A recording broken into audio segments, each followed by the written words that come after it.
Siya na nga no, bago ko matulog ngayon, gusto ko munang magtanong sa mga INC member or Iglesia ni Cristo members tungkol sa mga kumakalat ngayon na photo, stolen shots or stolen photo kasama si Carlo Boy Nograles or Carlo Nograles na siya ay present sa Rizal Park, no? I mean sa Rizal Park sa Davao City kung saan ginagawa ang National Rally for Peace. So, base sa post ni Sunstar Davao, former Davao City First District Representative Carlo Nograles was spotted at the Iglesia ni Cristo INC National Rally for Peace held at Rizal Park, Davao City on Monday, January 13, 2025. Although he was promoted as non-political, Nograles' presence drew attention. Nograles is a candidate in the 2025 midterm elections for Davao City Mayor, where he is set to face off against former President and a longtime City Mayor Rodrigo Roa Duterte. So, yun lang, no? Balita, tanongin ko lang ho kayo mga INC member kung bakit kaya andito siya. I mean, siya ba imbitado? Kasi meron akong mga nababasa rin ng mga articles regarding sa gatong issue no, na uninvited daw si Carlo Boy Nograles sa National Peace Rally, pero andito pa rin siya. So may nagsabi naman sa comment section, marami, na inimbitahan daw siya personal ng leader ng Iglesia ni Cristo o ng ministro ng basta leader. Well, so kayo makakasagot ho niyan kung pwede bang kung okay lang ba. So far, meron naman din tayong hindi naman siguro din Davao City lang ang merong peace rally or national rally for peace na present ang isang politician. Kasi maging sa Luneta, di ba, present doon si sino ba yon? Bato de la Rosa, Senator Bongo, and si Congressman Rodante Marcolita. Kahit pa si Congressman Rodante Marcolita is isang INC member, no, but still he is still a politician. Isa pa rin siyang congressman. And yun na nga, bali may mga nag-comment ho dito. Gusto ko lang basahin sana, pero bali samot-sari ang comment, no, mixture. So merong mga parang okay lang na andyan si Carlo Nograles, meron ding natawa, no, na andyan si Nograles, binabash si Nograles dito. Pero syempre tininan ko yung mga comment din kasi dito na favoring, kaya Carlo Nograles is parang mga trolls lang din naman, pansin ko. Kasi kung hindi lock profile sila ay mga lang, may 2 friends, 3 friends, no, so mga ganon. Samantalang yung mga nang babash kay Carlo Nograles, talagang legit ang mga Facebook accounts. Okay, so tingnan ho natin for example. So dito, kasi may part dito na nag-selfie si Carlo Nograles, and sabi kasi dito na sadya niya daw itong ginamit niya daw ang crowd ng so sorry natawa ko kasi dito may nag-comment kasi na ginamit daw kasi ni Carlo Nograles ang crowd ng INC na National Rally for Peace para daw sa kanyang photo op, no, para sa kanyang parang sa election campaign or something, no, parang ganun na siguro ibig sabihin na kaisa siya sa mga INC or siya ay sinusuportahan ng INC. So tingnan ho natin yung comment section ho dito. Ito yung pinaka-particular na photo na kung saan meron siyang selfie. Kunyari, no? Crowd selfie siya kunyari. Okay, tingnan natin dito. At dito natin malalaman, makikita kung sino yung mga legit dito na mga commentor, no? Kung sino yung mga nagmumukhang troll. Okay, for example, si Oisiki ay nagpapa-feeling close sa mga tao. Ayaw nila ng duplikara. Okay, click natin ang o yan, meron siyang 3,000 followers. So legit ho siya, no, na siya ay legit na siya ay legit na Facebook user, hindi siya troll. Tapos merong sabi dito si Emily Tingson sa Gabain, pa-selfie for what? Documentation for what? Just asking. Tapos may nag-reply na yan, para ingnon. And i-click natin ang nila mga profile, diba? So meron silang 2.2 follower.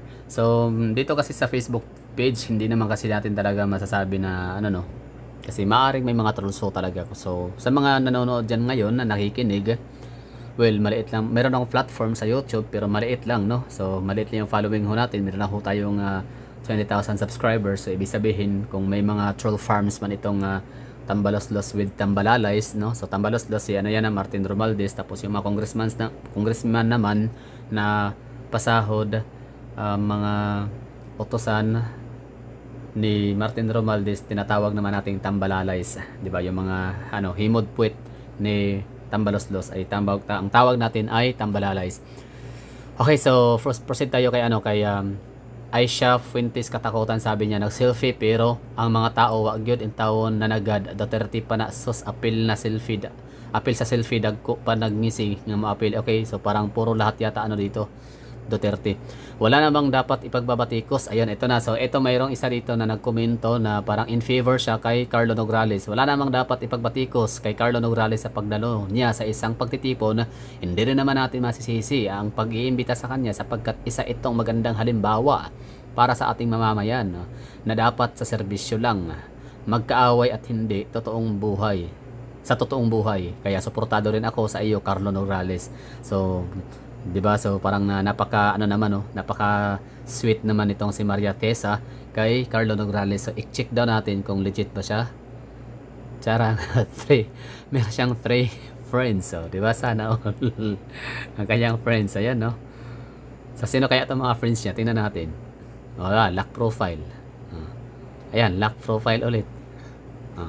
Lock profile ulit, no. So meron na siya. Tatlo na nga yung friends niya, lock profile pa. Lock profile pa. Alright. So meron nag-reply sa kanya, nag-response or parang nag-second emotion. Wala naman mali sa pagsama dyan ni Sir Carlo. So tingnan natin si Miriam Tivis. Okay, wala. Di ba? More about? Wala. Di ba? Taga Masbate. Okay.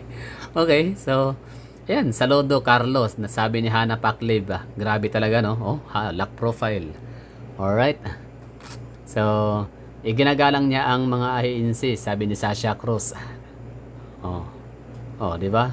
Palatandaan ng mga dami account, mga ganyan, no? So, mga bayad yan, panigurado.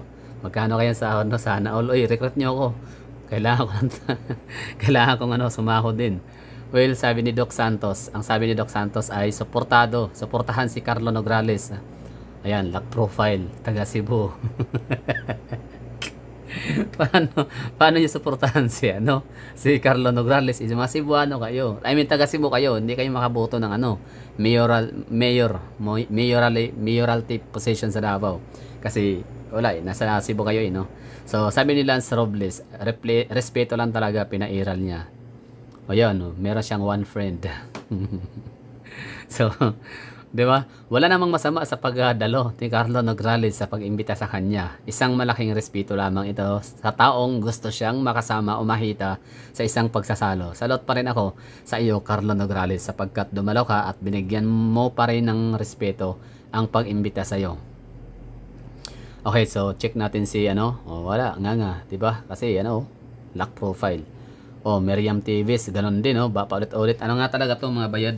Oy, grabe, no? Sana all may sila, no? Ganito kayaman ang mga Nograles, or ganito kayaman sila Tambaloslos, no? Kasi lahat ng mga kaalyado ni Tambaloslos, lahat ng kanyang mga Tambalalays, mga utosan, mga alila, alipin, mga himod puwet ay talagang may panggastos talaga sila pangbayad na sa troll farms. Magkaya na sahuran dito, no? Saan kaya pwede mag-apply? Nang kumita naman ako kahit paano sa parang Quincena ba to? Every Saturday, no? Diba? Weekly ba ang sahuran dito? Quincena. So let me know sa mga trolls ho dyan, no? So sabi ni Miriam Tivis, ayan, wala. Paranaque, wala naman sila mali sa pagsama dyan ni Sir Carlo. Salaw talaga kay Carlo Nograles, Sasha Cruz. Wala, sila naglolokohan, mga mga troll. Kaya naman nandyan si Sir Carlo Nograles dahil INC mismo ang nag-imbita sa kanya dyan. Kaya hindi ko maintindihan kung bakit siya binabatikos. Nagpapakita lamang siya ng pagsuporta sa Rally for Peace ng INC. Sabi ni Marley Sabuya. Wala, meron siyang 8 friends. So sana all. So sana itong mga kongresista o itong mga Tambaloslos and Tambalalays and company, kung kukuhanan din naman kayo ng mga troll farm, yung mga army troll, hindi sana yung maraming followings, hindi yung nakalak ang profile o di kaya merong 3 friends, di ba? Happy 3 friends. Anyway, so maunay laay og nagkabahig igit diri mao ni nakabahog igit diri o di ba? So ano siya, basher siya ni Carlo Nograles, no, si Amarado Andy. So meron siyang 4.9 followers, so di ba? So yan ang yan ang mga legit, no. So di naman masama si Maris Taft. Hindi naman masama ang pagpunta ni Carlo Nograles sa event na yan. Let's support din kay Carlo Nograles. Maganda rin ang sistema at pagpapatakbo niya. Pinapakita niya lang ang pagrespeto niya sa mamamayan. Di ba? Tingnan natin si Maris Taft. Wala, for friends. Ay medyo na to, mga talaga to, mga desperado, no. Makasahod lang, di baling alam niyo na. Basta walang patutunguhan ang Davao City kapag si Carlo Nograles ang magiging magiging mayor. Mapuno na lang ang pangalan ng yung kalsada, basta lahat na lang, no. Gagayahan niya lang din si Estela Quimbo ng Marikina, na pati simbahan, pati sandok, pati payong, no, mayroong pangalan nila na kay Q ka na, di ba? So dito sa Davao City may mga diyan, may mga proyekto ang mga Nograles, puro lahat nakapangalan. Ang lalaki ng mga pangalan, no, through the initiative of Nograles. So ang hilig-hilig nilang mag-immortalize yung mga pangalan nila with the expense of Filipino money or Filipino people's money. So yan lang, no, bali sa mga nanonood diyan, nakikinig sa akin, ay gusto ko lang malaman talaga mula sa inyo, kasi alam ko na kayong mga INC na nakikinig sa akin, kayo na INC na nanonood sa akin, ay hindi kayo mga troll, hindi kayo mga bayaran ni Tambaloslos and Tambalays. So let me know in the comment box kung okay lang ba to na andyan ang presensya ni Carlo Nograles. And mayroong mga hearsay dito na ito daw si Carlo Nograles ay parang humingi daw siya ng favor na magsalita, mag-speech. So basahin natin yung sabi. Tawang-tawa ako to respect the INC's wish not to politicize the rally. The Dutertes who benefits the most from these rallies honestly stayed away from attending. Tapos si Carlo Nograles na tao ni Tambi, made to run by Tambi in Davao City, and brother to Migs Nograles, who is Tambi's Tambalays to the core, attended in the INC rally in Davao. Sat beside policemen, maraming security, talo pa si PRRD, talo ang high-ranking INC leaders, stood in front of the stage so he could shake hands of the leaders of the INC. So these people have no shame. Also isn't this an insult to his padrino Tambi that he is anti-impeachment of Sara when the impeachment is basically, we all know for sure, Tambi's brainchild, diba? So bakit andito siya, diba? So ibig sabihin suportado ni Carlo Nograles ang panawagan ng INC na wag i-impeach si Sara Duterte, which is yun ang gustong mangyari naman ni Martin Romualdez, na ma-impeach si Sara Duterte. So ano ba talaga ang totoo ng mga kababayang INC? So let me know in the comment box, kayo nang bahala. And meron akong basahin lang dito pang last kaya AB Hugalbot. So merong pinost dito si AB Hugalbot about PBBM na mukha, very stressed. Okay, ngayon ang sabi ni Hugalbot dito, AB Hugalbot, no? So credit to him, no? And pwede siyang hanapin at pwede niya i-follow ang kanyang mga article. Pwede siyang i-follow. Maganda kanyang mga article about politics. BBM's INC dilemma. To thank them or not to thank them? That is the question. In not so many words, the INC-led National Rally for Peace today was a call for the House leadership to stop any and all attempts to impeach Vice President Sara Duterte. Even in calling it an apolitical rally, INC reiterated the rally is in support of BBM's position, calling on the lower house not to pursue any impeachment proceedings as it would not benefit one single Filipino life. By necessity, we can infer from the same statement it is in fact a show of political support for VP Sara.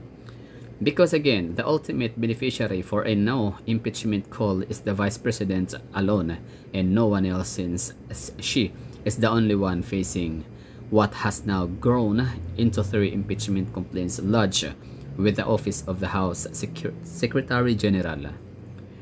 Less than an hour after the rally ended, the Vice President on her social media account thanked the INC.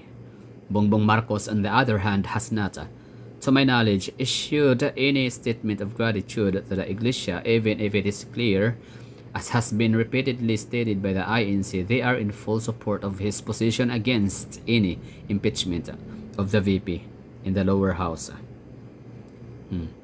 Why is BBM having a hard time issuing a message of thanks to the INC for supporting his stand? The power and political influence of this religious group is so immense. Okay, yun na. Hindi na tayo ipagpatuloy ang pagbabasa. So, yun na lang, no? Bali, oo nga, ano naman ang masasabi nyo pala mga kababayan nating INC, no? Lalo na sa mga nag-attendang National Rally for Peace. Ano ang masasabi nyo sa napakatahimik ni PBBM? Bakit hindi man na siya nagpasalamat sa inyo? Bakit hindi ba na siya nag-thank you sa inyong effort, sa inyong sakripisyo, lahat-lahat, no?